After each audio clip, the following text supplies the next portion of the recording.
Hello and welcome to Blockchain Gaming World with me, John Jordan. So a video where I'm going to look in a bit of depth at what's been going on with Axie Infinity and also Splinterlands. And this video came about when I was just looking at some data I had, and it was the data of the sort of daily active wallets, or the daily active players in the case of Axie Infinity actually. So the number of people playing the game versus the price of the tokens. I guess other people have looked at this before. I don't think there's anything particularly unique, but it was sort of interesting. It was just interesting the way the graphs came out, I guess. But I started off with this graph. So this sort of shows sort of where how my thinking sort of evolved. So in this graph here, I'm looking at Axie Infinity. I'm looking at the growth rate in the red line is the daily active users. So this is actually weekly data. So every week, actually on a Monday, Axie Infinity releases how many people are playing the game, and that's not on-chain activity. We can get that obviously from looking at the Ronian blockchain.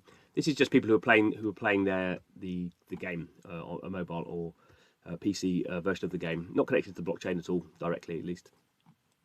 And we can see, it basically peaked here at sort of the end of 2021, start of 2022 was where it peaked. This is actually measuring the growth rate. So it obviously start off at 100% or start off at sort of 0%, depends on how you rebase it. This is a log graph, so it starts off 100% in this case. And it started off about 30,000 daily active users at sort of April 2021. And we can see this big rise happening and then sort of falls away. So at the moment it's dropping like 10% a week. But we can see compared to where it was, it started off about 30,000 and now it's still about 300,000. So we can see here there's a big sort of 10x increase that's happened, even though this is declining. What I was interested in is how does the the price of the token affect the number of people playing? So we can see here the price of the SLP token. So there are two tokens in Axie Infinity. We'll have a look at that. The SLP, which is the sort of what we call utility token, that's what you earn by playing, and the AXS token, the governance token. So actually what happened, we can sort of see, as we'd expect, at the beginning, at least for a little bit of time, the SLP token price was increasing more than the number of people playing. So that sort of makes sense. People are playing the game, the token price goes up, it means they can earn more money playing the game than they did last week because the token price has gone up. So that starts encouraging people to, everyone starts playing.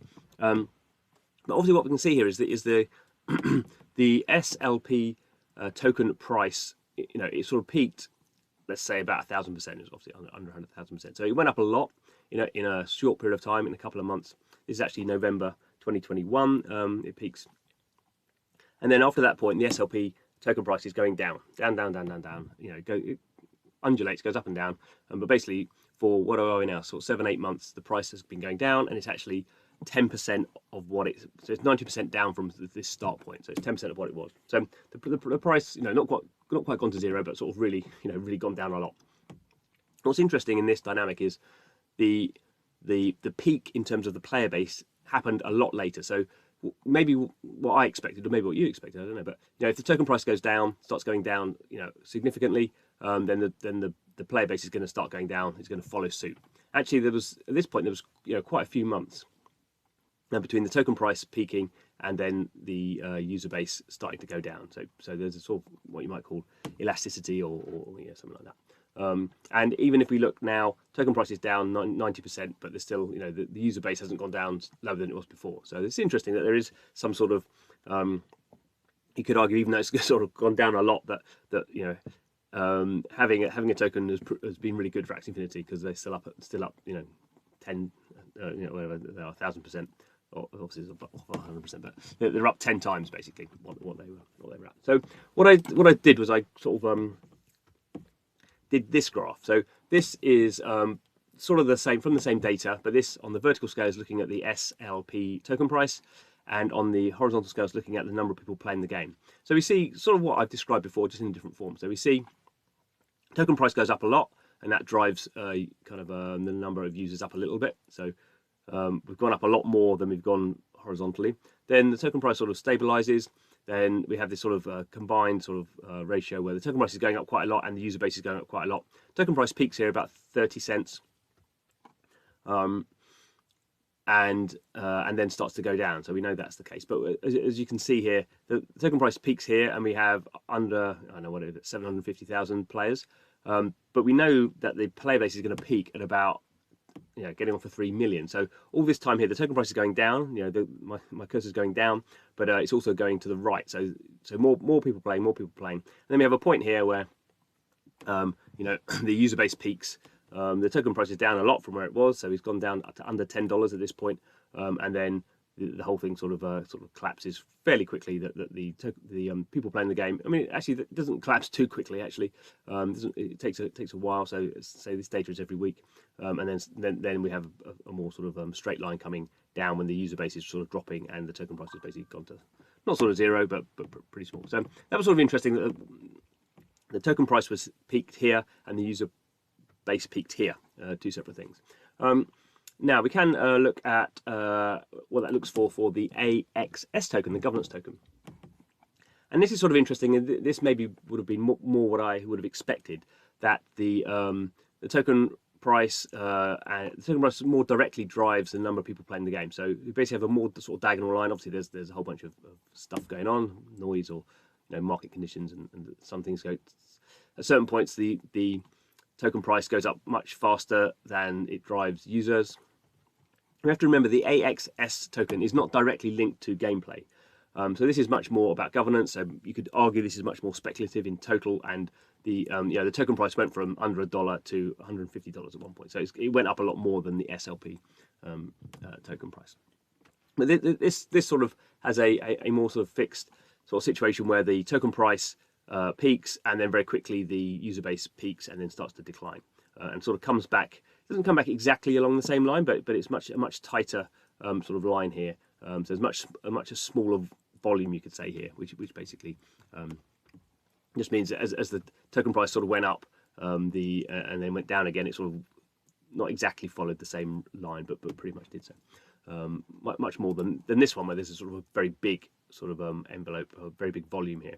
And I think what happened here is the growth in people playing Axie Infinity wasn't just individuals rocking up and playing Axie Infinity, because you had to own these NFTs, which were expensive. So this was driven by guilds. So guilds during this point, really the summer into the autumn, into sort of early 2022 even, guilds started by YGG, but hundreds of guilds out there now, were all sort of raising money, getting people to play Axie Infinity, and so they were sort of raising their money over a period of time. Then when they had their money, they were getting buying stuff in Axie, encouraging scholars to play. So this is driven this is driven indirectly by the token price, because the guilds are not really, they're sort of driven.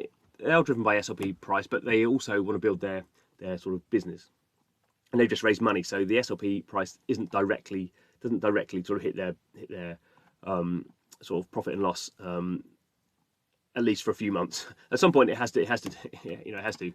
But I think the guilds are much more driven by AXS tokens, because that's more like an investment sort of token.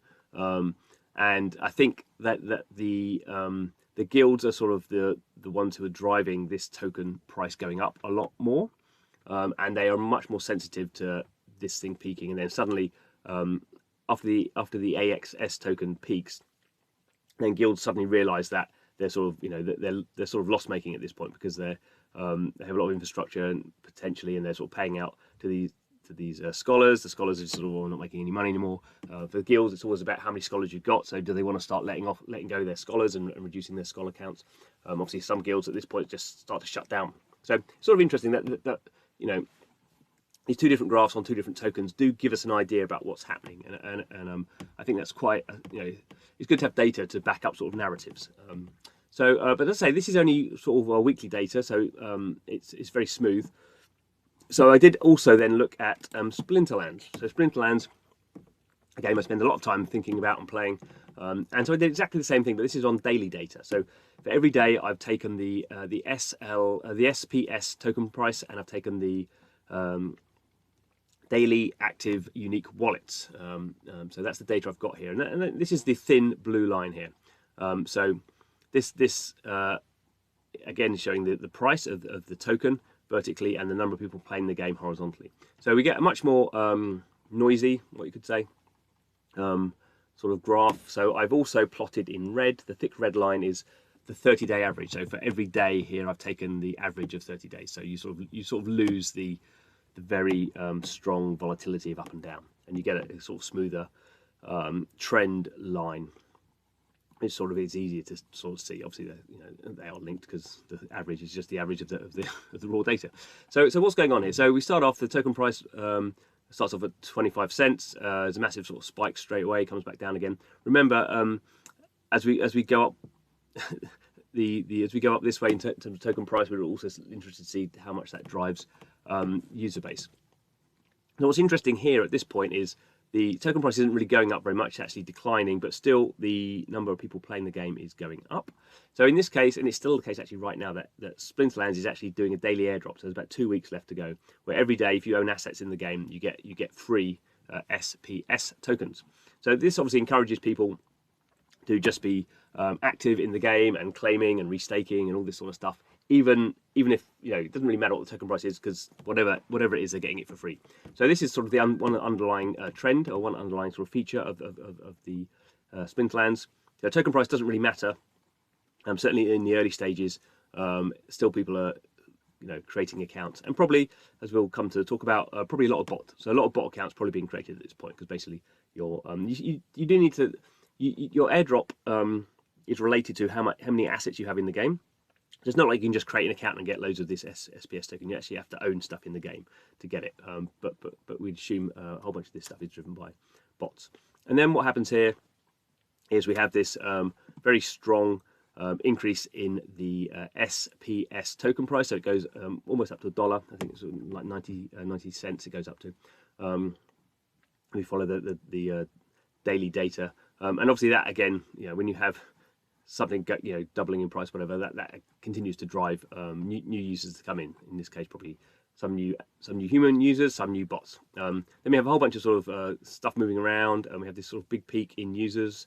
Not quite sure what that is. Again, I imagine probably bots. But we have this, and going back to Axie Infinity, we have a sort of more classic what you would expect to be happening here is the token price sort of peaks.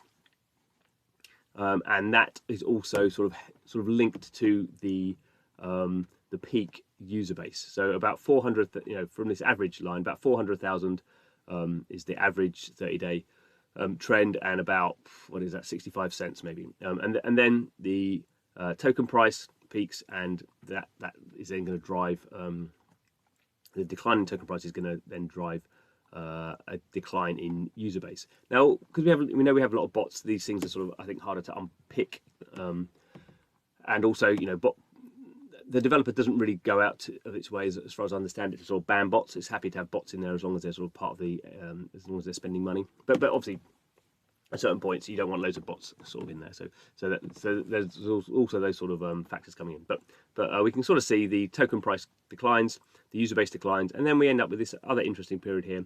So we have sort of one vertical line here and then one vertical line here. So the token price is going down a lot. So we're falling vertically. So we're falling from whatever that is, 30 cents down to maybe 10 cents. And the user base is exactly the same. So no change in user base. Again, we'd expect that to be just because there's a lot of bots in the system, and because this airdrop's still happening. So why would I sell off all the stuff and shut down my account if I'm still getting this free stuff? And then really surprisingly, we have the token price is sort of static really, and the user base goes up again. So we all have this sort of interesting sort of 350,000 DAUs, or almost over 400,000 here. Again, this seems very odd. Again, I would say this is due to over time sort of bots get better and working out what sort of reward structures they get.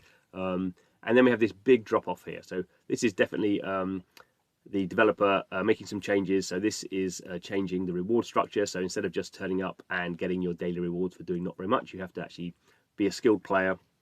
You have to get on the leaderboards. If you lose a lot of games, you sort of come down off the rewarded part of the leaderboard and have to sort of start again. And so immediately this, I think combined with other things, obviously the token price is still going down, so it's down a lot from where it was. I'd imagine, given electricity prices are probably going up most places in the world, running big bot farms suddenly got expensive, and the token price has gone down a lot. So at some point, and it may be a lot of these ones have been banned as well. I don't know, but basically, sort of overnight, over a couple of days, Splinterlands loses 2/3 of its audience. So it goes from about over 300,000 daily active unique wallets down to actually peaks. It suddenly goes under 100,000. It's back up to about 150,000 at the moment.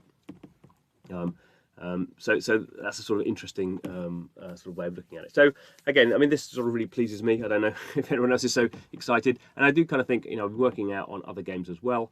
They take quite a lot of time to sort of get all the data together, but I think it will be interesting to see. I think every game will have its own sort of shape, which will be due to sort of some will be time related, obviously. You know, so this upward sort of progression here is happening in a bull market, so crypto prices and everything's going up. So the crypto price for Splinterlands is not particularly going up because everyone loves Splinterlands. It's just the crypto prices of everything's going up in sort of November, December into January 2022.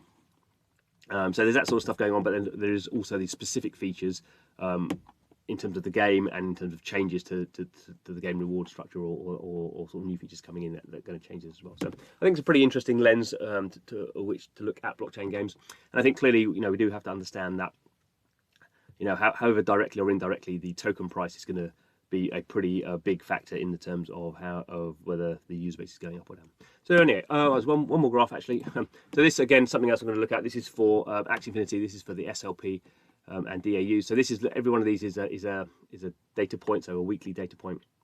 And this is looking at this point here. It's you know, was the DAUs and the token price going up? So this is positive, the typical sort of top right hand of the graph.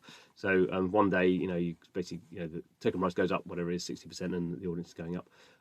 Down here, we sort of expect if the token price is going down, then it's going to drive down the user base, or it could be the user base is going down, that's going to drive down token price. You know, but then we have these sort of interesting ones here where, you know, in one case the token price is going up and the user base is going down, and vice versa here. So just sort of another interesting way of looking at sort of data visualization. And I may pull together a whole bunch of stuff and just sort of see over different games, do they have a different sort of characteristic. I'm not so advanced on that one, but throw it in as a bonus. Okay, thanks for watching. Please subscribe to the channel. See you again soon.